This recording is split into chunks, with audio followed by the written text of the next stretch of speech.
ಡಿ.ಕೆ. ಶಿವಕುಮಾರ್ ಅವರ ಸಂಪುಟದಲ್ಲಿ ಈಗಾಗಲೇ ಮೊದಲ ಒಂದು ಪಟ್ಟಿ ಬಿಡುಗಡೆ ಮಾಡಿ ಸಚಿವ ಸ್ಥಾನ ಕೊಟ್ಟಿದ್ದಾರೆ.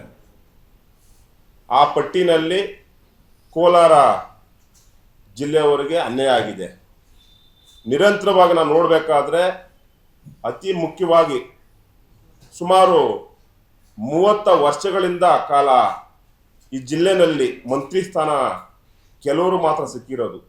ಉದಾಹರಣೆ ಎಸ್.ಎನ್. ಕೃಷ್ಣ ಶೆಟ್ಟಿ ಅವ್ರಿಗೆ ಸಿಕ್ಕಿದೆ, ಕೆ. ಶ್ರೀನಿವಾಸ್ ಗೌಡರು ಅವ್ರಿಗೆ ಸಿಕ್ಕಿದೆ, ಆಲಂಗೂರು ಶ್ರೀನಿವಾಸ್ ಅವ್ರಿಗೆ ಸಿಕ್ಕಿದೆ, ಕೆ. ರಮೇಶ್ ಕುಮಾರ್ ಸಿಕ್ಕಿದೆ, ವರ್ತು ಪ್ರಕಾಶ್ ಅವ್ರಿಗೆ ಸಿಕ್ಕಿದೆ.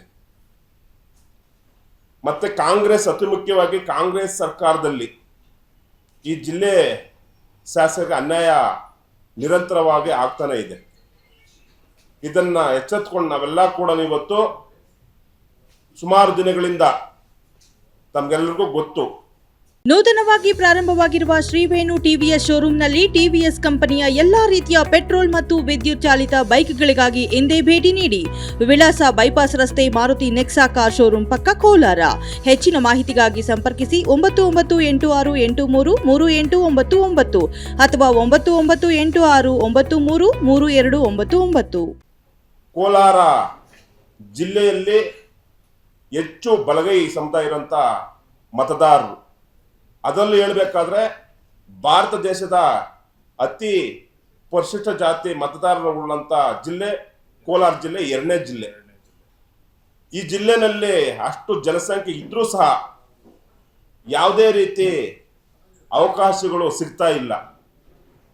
ನಾವು ಲೋಕಸಭಾ ಚುನಾವಣೆಯಲ್ಲೂ ಸಹ ಉದಾಹರಣೆಗೆ ತಗೊಂಡಾಗ ಈ ಜಿಲ್ಲೆನಲ್ಲಿ ನಿರಂತರವಾಗಿ ತಗೊಳ್ರಿ, ಕಾಂಗ್ರೆಸ್ ಪಕ್ಷದಲ್ಲಿ ಬಲಗೈ ಸಮಾಜದ ಅಭ್ಯರ್ಥಿಗೆ ಇದುವರೆಗೂ ಕೂಡ ಅವಕಾಶನೇ ಸಿಕ್ಕಿಲ್ಲ. ನಾವು ಕಳೆದ ಬಾರಿ ಕೂಡ ಈ ಒಂದು ವಿಚಾರವನ್ನ ನಾವು ಬಹಳ ಹೋರಾಟ ಮಾಡಿದ್ವಿ. ಅದು ಒಂದು ರಾಜ್ಯ ಮಟ್ಟದಲ್ಲಿ ಒಂದು ಪೈಪೋಟಿ ತರನೇ ಒಂದು ಗುಂಪುಗಳಾಗಿ ಹಿಡ್ಕೊಂಡು ಈ ವಿಚಾರದಲ್ಲಿ ನಿಮಗೂ ತಾವುಗಳಿಗೆಲ್ಲ ಗೊತ್ತು. ಅವಾಗಲೂ ಕೂಡ ನಾವೆಲ್ಲ ಪತ್ರಿಕಾಗೋಷ್ಠಿ ಮಾಡಿದ್ದೀವಿ, ಹೋರಾಟ ಮಾಡಿದ್ದೀವಿ. ಈ ಸಲ ಆದರೂ ಕಾಂಗ್ರೆಸ್ ಪಕ್ಷ ಕೋಲಾರ ಜಿಲ್ಲೆಯಲ್ಲಿ ಬಲಗೈ ಸಮಾಜಕ್ಕೆ ಅವಕಾಶ ಮಾಡಿಕೊಡ್ಬೇಕು ಅಂದ್ಬಿಟ್ಟು ನಾವು ಒತ್ತಾಯ ಮಾಡಿದ್ವಿ. ಕೊನೆ ಗಳಿಗೆಯಲ್ಲಿ ಅದು ಬೇರೆ ರೀತಿ ಆಗಿ ಮತ್ತೆ ಎಡಗೈ ಸಮಾಜಕ್ಕೆ ಅವಕಾಶ ಮಾಡಿಕೊಟ್ರು. ಆದರೆ ಆ ದಿನಗಳಲ್ಲೂ ಕೂಡ ಬಲಗೈ ಸಮಾಜ ಸ್ವಾಗತ ಮಾಡಿ, ತದನಂತರ ಎಲ್ಲ ಸ್ವಲ್ಪ ವಿರೋಧ ಆದಾಗ ಜಿಲ್ಲೆಯಲ್ಲಿದ್ದಂಥ ಎಲ್ಲ ಕಾಂಗ್ರೆಸ್ ನಾಯಕರುಗಳು ಬಂದು ಬಲಗೈ ಸಮಾಜದ ಮುಖಂಡರನ್ನು ಭೇಟಿ ಮಾಡಿ ಮನವೊಲಿಸಿ, ತದನಂತರ ಕಾಂಗ್ರೆಸ್ಗೆ ಮತ ಹಾಕಕ್ಕೆ ಮಾನ್ಯ ಬಂಗಾರಪೇಟೆ ಶಾಸಕರು ನಾರಾಯಣಸ್ವಾಮಿ ಅವರಿಗೆ ಆ ಜವಾಬ್ದಾರಿನ ಒಪ್ಪಿಸಿದ್ರು, ಬಲಗೈ ಸಮಾಜದವರನ್ನ ಒಪ್ಪಿಸೋದಕ್ಕೆ. ಅದೇ ರೀತಿ ಎಸ್.ಎನ್. ನಾರಾಯಣಸ್ವಾಮಣ್ಣವರು ಕಳೆದ ಲೋಕಸಭಾ ಚುನಾವಣೆಯಲ್ಲಿ ಕಾಂಗ್ರೆಸ್ ಪಕ್ಷಕ್ಕೆ ಮತ ಕೊಡಬೇಕು ಅಂದ್ಬಿಟ್ಟು ಎಸ್.ಎನ್. ಸಿಟಿನಲ್ಲಿ ಒಂದು ಸಭೆ ಕರೆದು ಇಡೀ 8 ವಿಧಾನಸಭಾ ಕ್ಷೇತ್ರಗಳು, ಕೋಲಾರ ಜಿಲ್ಲೆಯ ಕೋಲಾರ ಲೋಕಸಭಾ ಕ್ಷೇತ್ರದ 8 ವಿಧಾನಸಭಾ ಕ್ಷೇತ್ರದ ಎಲ್ಲ ಮುಖಂಡರು ಕೂಡ ಕರೆಸಿ ಅಲ್ಲಿ ಒಂದು ಸಭೆ ನಡೆಸಿ ತಮ್ಮ ಅನಿಸಿಕೆಗಳನ್ನ ತಗೊಂಡು ಮತ್ತೆ ತದನಂತರ ಆ ವಿಚಾರವನ್ನು ಹೈಕಮಾಂಡ್ಗೆ ಅವರು ಹೇಳಿದ್ರು.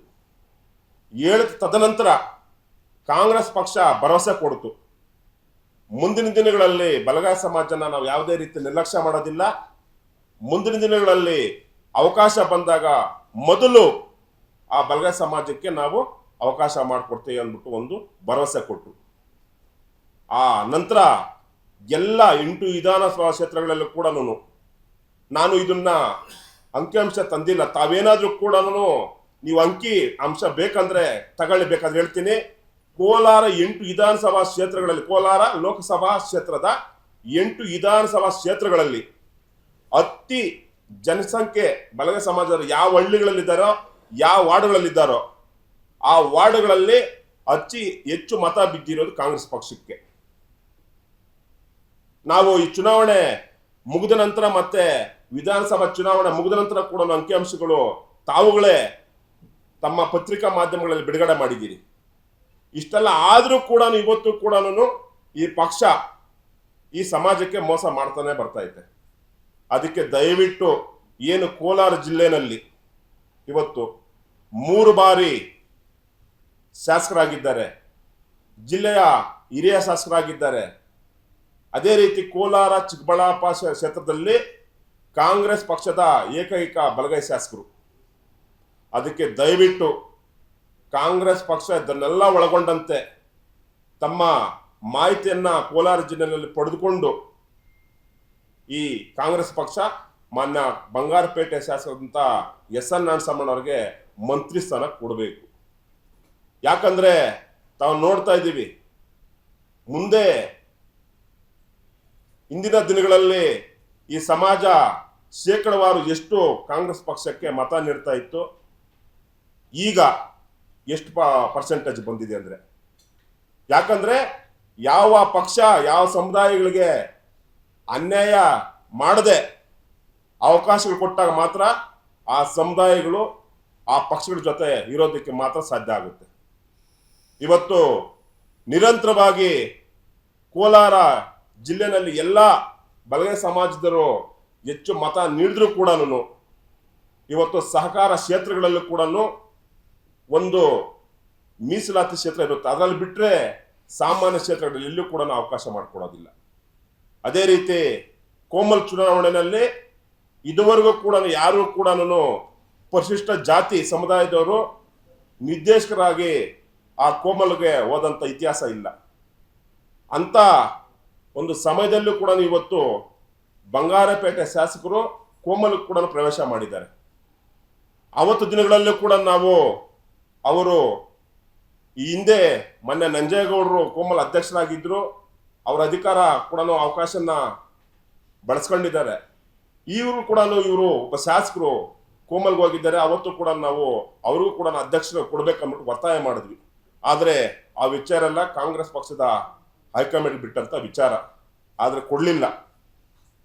ಅದಕ್ಕೆ ದಯವಿಟ್ಟು ಮುಂದಿನ ದಿನಗಳಲ್ಲಿ ಏನು ಈಗ ಎರಡನೇ ಪಟ್ಟಿಯಲ್ಲಿ ಏನು ಮಂತ್ರಿ ಸ್ಥಾನನ ನೀವು ವಿಸ್ತರಣೆ ಮಾಡ್ತಿರೋ, ಆ ವಿಸ್ತರಣೆಯಲ್ಲಿ ಮಾನ್ಯ ಕೋಲಾರ ಜಿಲ್ಲೆ ಹಿರಿಯ ಶಾಸಕರಾದಂತಹ ಎನ್ ನಾರಾಯಣಸ್ವಾಮಿ ಅವರಿಗೆ ಮಂತ್ರಿ ಸ್ಥಾನ ಕೊಡಬೇಕು. ಮಂತ್ರಿ ಸ್ಥಾನ ಕೊಡೋದ್ರಿಂದ ಮುಂದಿನ ದಿನಗಳಲ್ಲಿ ಈ ಜಿಲ್ಲೆನಲ್ಲಿ ಎಲ್ಲರೂ ಕೂಡ ಕಾಂಗ್ರೆಸ್ ಪಕ್ಷದ ಜೊತೆಯಲ್ಲಿ ಇರುತ್ತೇವೆ. ಅದೇ ರೀತಿ ಇವತ್ತು ನಾವು ಮಾತಾಡ್ತಾ ಇರ್ತೀವಿ, ಸ್ವಲ್ಪ ಕೋಮುವಾದಿ ಪಕ್ಷಗಳನ್ನ ನಾವೆಲ್ಲ ಕೂಡ ವಿರೋಧ ಮಾಡ್ತಾ ಇರ್ತೀವಿ. ಕಾರಣ ಏನಂದ್ರೆ, ನಮ್ಮ ಗುರಿ ಅಂಬೇಡ್ಕರ್ ಸಾಹೇಬ್ರ ಒಂದು ಸಂವಿಧಾನಕ್ಕೆ ಧಕ್ಕೆ ಬಂದಾಗ ನಾವು ಯಾರಿಗೂ ಕೂಡ ಯಾವ ಪಕ್ಷಕ್ಕೂ ಕೂಡ ಸಹಾಯ ಮಾಡೋದಕ್ಕೆ ನಿಂತ್ಕೊಳ್ಳೋದಿಲ್ಲ. ಎಲ್ಲ ಒಂದು ಕಡೆ ಇವತ್ತು ಸಂವಿಧಾನ ಉಳಿಸೋದಕ್ಕೆ ಇವತ್ತು ರಾಷ್ಟ್ರ ಮಟ್ಟದಲ್ಲಿ ಕಾಂಗ್ರೆಸ್ ಪಕ್ಷ ಅಥವಾ NDA ಕೂಟ ಏನಿದೆ ಈ ಜೊತೆಗೂಡಿ ಇವತ್ತು ಕಾಂಗ್ರೆಸ್ ಪಕ್ಷದ ಜೊತೆಗೂಡಿ ಇವತ್ತು ಸಂವಿಧಾನವನ್ನ ಉಳಿಸೋಳಕ್ಕೆ ಮತ್ತೆ ಅದರ ಒಂದು ನಿಲುವುಗಳನ್ನು ಉಳಿಸ್ಕೊಳ್ಳೋದಕ್ಕೆ ಒಂದು ನಿಲುವಂತಕ್ಕಂತಾದ್ರೆ, ಆ ಕಾರಣದಿಂದ ಇವತ್ತು ಹೆಚ್ಚಾಗಿ ದಲಿತರು ಕಾಂಗ್ರೆಸ್ ಪಕ್ಷದ ಜೊತೆಯಲ್ಲಿದ್ದಾರೆ. ಅದಕ್ಕೆ ದಯವಿಟ್ಟು ಇದನ್ನೆಲ್ಲ ಅರ್ಥಕೊಂಡು ಇವತ್ತು AICC ಅಧ್ಯಕ್ಷರು ಮಲ್ಲಿಕಾರ್ಜುನ್ ಖರ್ಗೆ ಸಾಹೇಬ್ರಿದ್ದಾರೆ. ಅವ್ರಿಗೂ ಕೂಡ ಇವತ್ತು ಈ ರಾಜ್ಯದ ಮುಖ್ಯಮಂತ್ರಿ ಯಾವಾಗಲೂ ಆಗ್ಬೇಕಾಗಿತ್ತು. ಧರ್ಮಸಿಂಗ್ ಆದಾಗ ಅವ್ರಿಗೆ ಅವತ್ತು ಅವಕಾಶ ತಪ್ಪಿತು ಮುಖ್ಯಮಂತ್ರಿ ಸ್ಥಾನದಿಂದ. ಇಷ್ಟೆಲ್ಲ ಒಂದು ಅನ್ಯಾಯಗಳಾದ್ರೂ ಕೂಡ ಇವತ್ತು ಎಲ್ಲ ಒಂದು ಕಡೆ ಆ ಅವಕಾಶ ವಂಚಿತರಾಗಿರೋದು ಎಲ್ಲ ಒಂದು ಕಡೆ ಆಲ್ಟರ್ನೇಟ್ ಆಗಿ ಒಂದು ಅಧಿಕಾರ ಕೊಡೋದಕ್ಕೆ ಇವತ್ತು ಮಾನ್ಯ ಮಲ್ಲಿಕಾರ್ಜುನ್ ಖರ್ಗೆ ಸಾಹೇಬನ್ನ AICC ಅಧ್ಯಕ್ಷರು ಮಾಡಿದ್ದಾರೆ ನಿಜ. ಆದ್ರೆ ಹೆಚ್ಚಾಗಿ ಕಾಂಗ್ರೆಸ್ ಪಕ್ಷಕ್ಕೆ ದಲಿತರು ಮತ ನೀಡೋದ್ರಿಂದ ಮಾತ್ರ ಕಾಂಗ್ರೆಸ್ ಪಕ್ಷದಲ್ಲಿ ಹೆಚ್ಚಾಗಿ ಅವಕಾಶ ಕೊಡ್ತಾ ಇದ್ದಾರೆ. ಆದ್ರೆ ಅದೇ ರೀತಿ ಇವತ್ತು ಕೋಲಾರ ಜಿಲ್ಲೆನಲ್ಲಿ ಕೂಡ ತಾವುಗಳು ಹೈಕಮಾಂಡ್ ಇದನ್ನೆಲ್ಲ ಗಮನಿಸಿ ನಾವು ನಿರಂತರವಾಗಿ ಹೋರಾಟ ನಡೀತಾನೆ ಐತೆ. ಮೊನ್ನೆ ತಾನೇ ಚಿಕ್ಕಬಳ್ಳಾಪುರ ಜಿಲ್ಲೆನಲ್ಲಿ ಕೂಡ ಮಂತ್ರಿ ಸ್ಥಾನ ನೀಡಬೇಕಂದ್ಬಿಟ್ಟು ಚಿಕ್ಕಬಳ್ಳಾಪುರ ಜಿಲ್ಲೆಯವರು ಕೂಡ ಹೋರಾಟ ಮಾಡಿದ್ದಾರೆ. ದಯವಿಟ್ಟು ಇದನ್ನೆಲ್ಲ ಗಮನದಲ್ಲಿಟ್ಕೊಂಡು ಮಾನ್ಯ ಕಾಂಗ್ರೆಸ್ ಪಕ್ಷದ ಹೈಕಮಾಂಡ್ಗಳಾದಂಥ ಮಲ್ಲಿಕಾರ್ಜುನ್ ಖರ್ಗೆ ಸಾಹೇಬ್ರು, ರಾಹುಲ್ ಗಾಂಧಿಯವರು, ಮತ್ತೆ ನಮ್ಮ ರಾಷ್ಟ್ರ ಸುರ್ಜೇವಾಲಾ ಅವರು, ವೇಣುಗೋಪಾಲ್ ಅವರು, ಅದೇ ರೀತಿ ನಮ್ಮ ರಾಜ್ಯದ ಮಾಜಿ ಮುಖ್ಯಮಂತ್ರಿಗಳಾದಂಥ ಮಾನ್ಯ ಸಿದ್ದರಾಮಯ್ಯ ಸಾಹೇಬ್ರು, ಈಗ ತಾನೇ ಪ್ರಮಾಣ ವಚನ ಸ್ವೀಕಾರ ಮಾಡದಂತ ಹೊಸ ಮುಖ್ಯಮಂತ್ರಿ DK ಶಿವಕುಮಾರ್ ಸಾಹೇಬ್ರು ಎಲ್ಲರೂ ಕೂಡ ಇದನ್ನೆಲ್ಲ ಗಮನದಲ್ಲಿಟ್ಕೊಂಡು ಮಾನ್ಯ ಎನ್ ನಾರಾಯಣಸ್ವಾಮಿ ಅವರಿಗೆ ಮುಖ್ಯ ಸಚಿವ ಸ್ಥಾನ ಕೊಡಬೇಕಂತ ಈ ಮೂಲಕ ನಾವು ಒತ್ತಾಯ ಮಾಡ್ತೀವಿ.